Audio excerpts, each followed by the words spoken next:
O nosso evangelho hoje é Mateus 19, de 3 a 12. Mateus 19, de 3 a 12. Naquele tempo, alguns fariseus aproximaram-se de Jesus e perguntaram para o tentar: é permitido ao homem despedir sua esposa por qualquer motivo? Jesus respondeu: nunca lestes que o Criador desde o início os fez homem e mulher? E disse: por isso o homem deixará pai e mãe e se unirá à sua mulher, e os dois serão uma só carne. De modo que eles já não são dois, mas uma só carne. Portanto, o que Deus uniu, o homem não separe. Os fariseus perguntaram: então como é que Moisés mandou dar certidão de divórcio e despedir a mulher? Jesus respondeu: Moisés permitiu despedir a mulher por causa da dureza do vosso coração, mas não foi assim desde o início.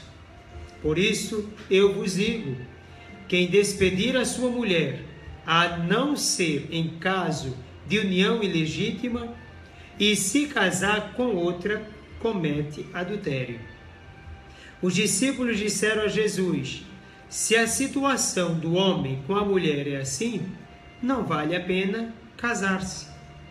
Jesus respondeu: nem todos são capazes de entender isso, a não ser aqueles a quem foi concedido.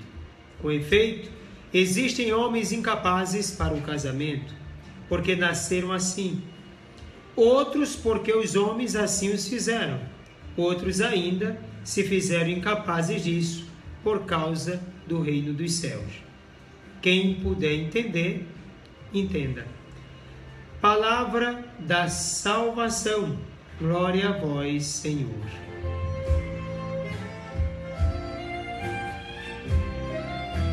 Os fariseus querem desmoralizar Jesus. Para isso, propõe a questão da liceidade do repúdio à mulher, conforme diz a lei lá no Deuteronômio 24, versículo 1. Além disso, eles tentam gerar um confronto entre Jesus e Moisés. O fato é que Moisés permitiu o divórcio. Sendo Moisés a figura mais importante do judaísmo, então Jesus facilmente seria desprezado. Jesus, por sua vez, sai dessa armadilha e coloca aqueles fariseus, deixando-os no confronto com Moisés, quando afirma: Moisés vos permitiu divorciar-se das vossas mulheres, porque sois duros de coração. Segundo Jesus, a permissão dada por Moisés tinha como motivo a incapacidade de entendimento dos homens de sua época. Ao dizer isso, Jesus está, de certo modo, ratificando, confirmando a ignorância dos fariseus muitos séculos depois. Quer dizer, eles continuam incompreensíveis, desumanos, não convertidos, atados aos seus instintos e não à vontade de Deus. Por causa desse coração empedernido, endurecido, tornado pedra, continuam cegos diante do que Deus realmente deseja. A eles, Jesus explica o que Deus estabeleceu desde o início. Não lestes que no princípio o Criador os criou homem e mulher e disse: por isso o homem deixará pai e mãe e se unirá à sua mulher e os dois se tornarão uma só carne? Assim, não são mais dois, mas um. Pois bem, o homem não deve separar aquilo que Deus uniu. Ou seja, a indissolubilidade não depende da vontade humana, mas da unidade estabelecida por Deus. Certamente deve-se ter conhecimento da verdade desse casamento. Há motivos claros de casamentos não concretizados perante a igreja, mesmo tendo sido celebrados com as assistências dos ministros autorizados. O texto de Mateus coloca um caso importante que indica a possibilidade de um repúdio quando se trata de porneia. Nós aqui temos duas palavras gregas. Nós temos a palavra porneia e também a palavra, uma outra que vai dar um sentido mais de divórcio, quer dizer, essa dá um sentido de fornicação, porneia, e a outra, moikeia, que seria mais aplicada para o divórcio. Mas vejamos aqui a diferença. E eu coloquei aí para você no Face e coloquei também no Zap para quase 400 pessoas. Mas vejamos, porneia traduzido como fornicação. Alguns traduzem como adultério, mas o termo grego para adultério é moikeia. De modo que não convém afirmar adultério como motivo para o divórcio com tanta facilidade, uma vez que se trata de um texto complexo.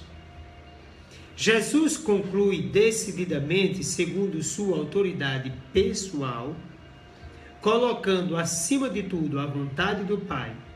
E eu vos digo, se alguém se divorcia de sua mulher por um outro motivo que não seja união ilegítima e esposa uma outra, é adúltero. Então veja, quem renuncia a sua mulher, se não for por uma causa, é uma união ilegítima. Nós temos casos de anulação de casamento. Quer dizer, não anula o que já existiu, declara nulo aquilo que realmente não existiu e se convive pensando que fosse verdade. Na verdade, existem muitos casos, né? Não dá para a gente entrar em todos agora, a gente pode sim fazer um estudo depois disso, quando formos falar do matrimônio, no sacramento do matrimônio. Mas existem muitos casos, não é, que de fato não permitem que o casamento aconteça, não permitem. Eu vou apenas colocar 3 aqui que se refere à essência mesmo do casamento. Um é a indissolubilidade. Nós temos 3 pontos: indissolubilidade, a fecundidade e a unidade. Então, digamos que uma pessoa queira casar, mas na questão da indissolubilidade já pecou, né? Já trai a esposa ou o esposo. Uma outra questão, a fecundidade. Uma pessoa que quer casar, mas não quer ter filho. Então, o casamento é nulo. Mas alguém poderia chegar para mim e dizer assim, mas padre, casar para ter filho? Ora, você casa amando, mas necessariamente sim. Necessariamente o objetivo do casamento é esse. Você casa por amor, vai viver por amor, porque tudo tem que ser por amor, mas também a geração dos filhos. Ora, se não é por isso, não tem sentido a natureza nesse ponto. Ninguém casa para satisfazer-se sexualmente. O casamento não é uma satisfação sexual. É uma vida a 2 para construir uma família. Então a fecundidade está ali presente. Não tem como correr disso. Então se uma pessoa casa e não quer ter filho, o casamento é nulo. Já pela raiz. Quer dizer, não existiu. Então depois o tribunal vai apenas declarar que esse casamento não existiu. Então convém pensar nisso. Então, quem casa com o pensamento de infidelidade, o casamento já é nulo desde o princípio. Se alguém casa pensando em trair ou já traindo, o casamento é nulo. Se alguém casa e tem o problema da bissexualidade e pratica a bissexualidade, o casamento é nulo. Se alguém casa e pratica a homossexualidade, casa somente por uma questão social, o casamento é nulo. Se alguém casa e é uma pessoa que não tem condição de gerar filhos, mas negou da outra pessoa, da outra parte, o casamento é nulo. A não ser que, digamos que a pessoa não tenha condição de ter filho, mas os dois já sabem disso, o casamento é válido. Então, mas padre, mas só não disse que precisa da fecundidade? Sim, os dois estão abertos à fecundidade. A fecundidade não vai acontecer porque existe um problema, mas eles estão abertos. O problema não é nem tanto o fato de não poder ter, estar aberto para. Então eu estou aberto para isso, eu não posso, mas estou aberto. Os dois sabem, os dois se combinam e pode se casar sim, né? Isso são detalhes, né? Esse é um dos detalhes importantes, né? Porque a gente pode ver no casamento. Agora eu vou trazer outro detalhe que geralmente acontece, já que estou falando aqui do casamento, é que, por exemplo, existem muitas famílias, quer dizer, muitos casais, que já não têm mais vida sexual. Vivem como dois irmãos. Agora, viveram não um casamento religioso, viveram apenas juntos. E aí não comungam por causa disso, certamente, precisaria do sacramento. Mas uma vez não havendo mais comunhão de cama, comunhão sexual, mas apenas uma amizade, as duas pessoas vivem como dois irmãos dentro de casa e não vivem tentando coisas que não podem, conversem com o seu padre, porque eu tenho certeza que o padre vai indicar a você o sacramento da confissão. Você pode se confessar e passar a receber a Eucaristia. Mas, padre, eu não casei na igreja. Tá certo, você vai se confessar por não ter casado na igreja e ter vivido sem o sacramento. Mas uma vez já não tendo vida a dois, vivendo como irmão, você pode sim se confessar. Então existem muitos casos por aí distribuídos nas paróquias. Então as pessoas que vivem como dois irmãos, procure o seu padre, converse com ele. Por quê? Porque se você não tem vida sexual, pode sim se confessar e passar a receber a Eucaristia, tá bom? Voltemos aqui. Então, se é um caso de união ilegítima, essa separação pode acontecer, né? Aconteceu por vários motivos graves, até se for por um motivo grave, mas a pessoa não pode arrumar uma outra pessoa, porque aí cai no adultério. Se foi por união ilegítima, aí sim o tribunal declara que aquele casamento não aconteceu e a pessoa está livre para casar com outra pessoa. Quem se achar nessa situação, né, sobre a qual falo agora, procure o tribunal aqui da nossa arquidiocese. Fica ali na rua Dom Bosco. Vá lá ao tribunal, converse, mostre sua vida. O juiz, com certeza os juízes vão escutar você, vão pedir uma carta a você, uma carta a outra pessoa, testemunhas, e vão resolver com mais facilidade essa questão, tá bom? E os que não se casam, muitos acham, dentro do contexto de dureza do próprio coração, que não devem casar, se é assim como Jesus fala. Em outras palavras, é como se só valesse casar se o homem pudesse fazer o que lhe interessasse somente, conservando a decisão da separação no seu poder e não segundo a lei de Deus. Depois, para os que não são casados, vem o peso dos apelidos. Era assim que eles tratavam o próprio Jesus, que era celibatário. Então, iam chamar de célibe, porque era um celibatário. Isso era uma coisa negativa. Até hoje, se você analisar, nas igrejas que não são católicas por aí, as seitas, não casar é como se fosse um bicho de 7 cabeças. Padre não casar, como é que pode um padre não casar? Ah, então não pode um negócio desse.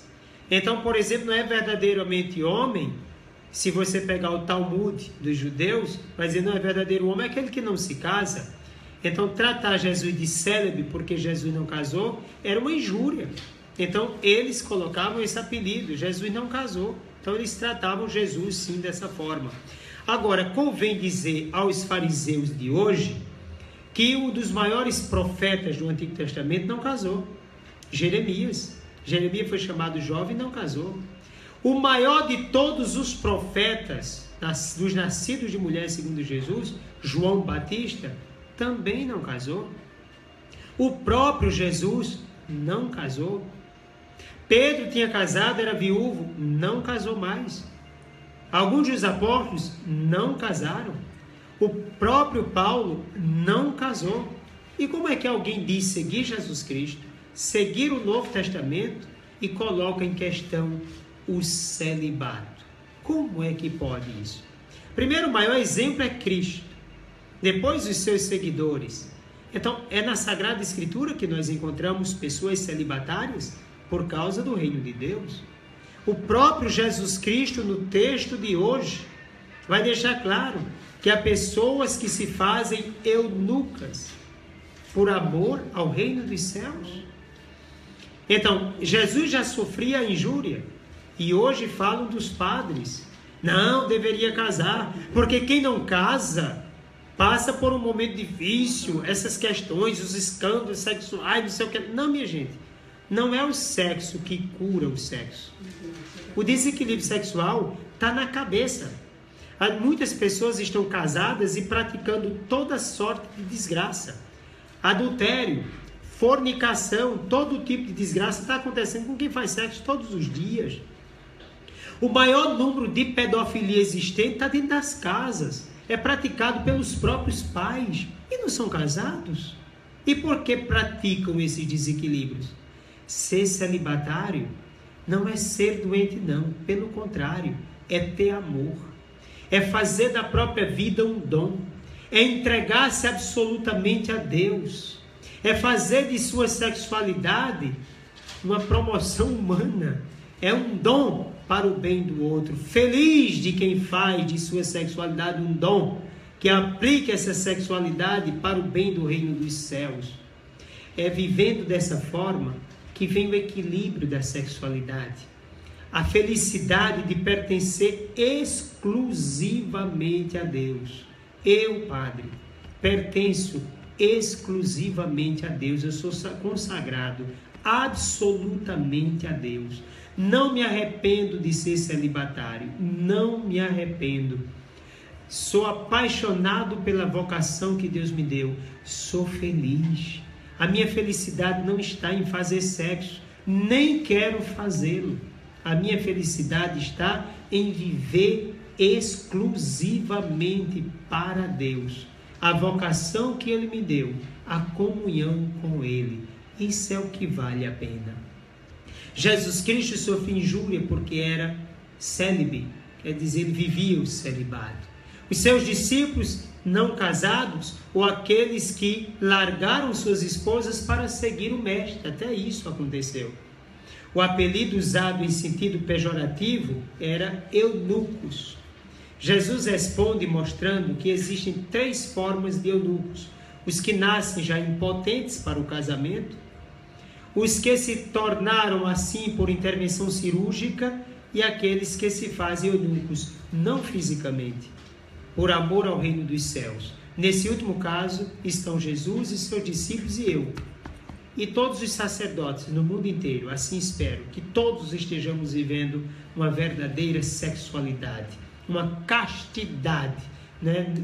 Eu diria, o celibato numa castidade tremenda. O que é a castidade? É a vivência correta da sexualidade. Isso também no casamento. Ora, eu vivo meu celibato de modo casto, quer dizer, de modo correto. Eu estou praticando o bem doado. Assim o bispo, eu, os padres e os padres no mundo inteiro. Nenhum padre está obrigado a viver o sexo. Se ele não quiser viver o sacerdócio, se case. Peça renúncia e se case. Depois, minha gente, tem gente preocupada demais. Eu escutei até uma palestra do padre Fábio sobre isso. Gente preocupada demais com o celibato dos padres. Minha gente, quem tem que se preocupar é o padre. O padre vive, de fato, o seu celibato por amor. Se existe erro, minha gente, existe erro em todo canto. Mas não quer dizer porque outro erra, eu tenho que errar, não. Não, não é assim, não. Cada um tem a sua cabeça. A lei de Deus está para todos. O importante é que vivamos exclusivamente para Deus. E basta, basta. O texto conclui afirmando a importância dessas 2 instituições: o casamento e a vida em virgindade por causa do reino de Deus. Então, se você ainda é virgem, coloque sua virgindade como um dom de Deus. Padre, já não sou mais virgem, o que é que eu devo fazer? Seja reciclado, reciclada na fé, no amor. Se já praticou, já caiu, se arrependa, peça perdão, mude de vida e faça agora de sua vida um dom para a transformação do mundo. A virgindade física é importante, mas mais importante é viver uma virgindade espiritual, completamente voltada para Deus. Esta última surge como um autêntico ideal cristão na comunidade primitiva. A virgindade vai cada vez mais sendo vista como um verdadeiro sinal do reino, um instrumento eficaz de evangelização e de entrega total a Deus. No capítulo 7 da primeira carta aos Coríntios, Paulo enfatiza bem o valor da virgindade consagrada. Na conclusão do texto, Mateus mostra o grande passo na descoberta do valor do matrimônio e da realidade nova de se viver também a virgindade consagrada, tendo como meta a salvação como objetivo maior. Que bom! Eu sei que esse vídeo ficou um pouquinho longo, mas eu tenho certeza que essas informações vão ajudar você para o resto da sua vida. Coragem, vamos em frente! Não tenha medo de viver corretamente a sua sexualidade, e se ainda não tem alguém com quem já se casou e é solteiro, é solteira, faça de sua sexualidade um dom para o reino dos céus. Não tenha medo de se consagrar. Deus espera você totalmente.